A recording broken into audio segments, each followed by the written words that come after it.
DJ Dinar Candy diajak kena karma karena sempat sesumbar mengenai kekasihnya, Ko Apex.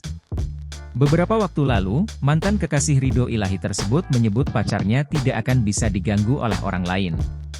Ini juga termasuk dengan menangkap Ko Apex. Coba aja kalau tembus. Coba aja kalau mau ngerjain Ko Apex kalau tembus, nggak akan bos, sesumbar Dinar Candy beberapa waktu lalu. Mungkin kalian tahunya Dinar Candy ini adalah cewek yang suka bikin konten seksi, bla bla bla. Kan kamu nggak tahu cara aku melindungi orang seperti apa, di belakang aku ada siapa, lanjutnya.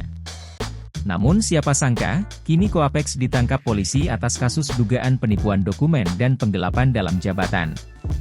Ia diamankan Polda Jambi pada Rabu, 12 Juni 2024, pukul 3 WIB karena 2 kali mangkir dari pemeriksaan.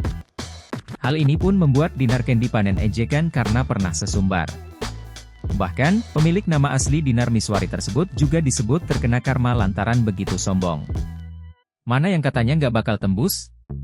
Makanya jangan asal lepeh. Jawaban dari umroh berdua tuh, Allah langsung kasih tunai karmanya, kata salah seorang netizen. Dinar, doa mantan istri Apex tembus langit. Hayoloh, ujar yang lain. Tembus juga tuh Ko Apex ditangkap.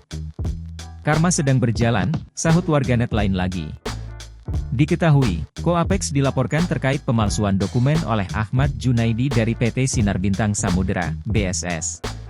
Pasca Dinar Candy itu diduga memasukkan dokumen 2 kapal menggunakan nama perusahaan lain saat dirinya menjadi pengelola di kantor cabang PT SBS pada 2022. Tak hanya itu, Ko Apex juga dituduh menjual kapal tanpa sepengetahuan maupun izin perusahaan. Download Tribun X sekarang, menghadirkan lokal menjadi Indonesia.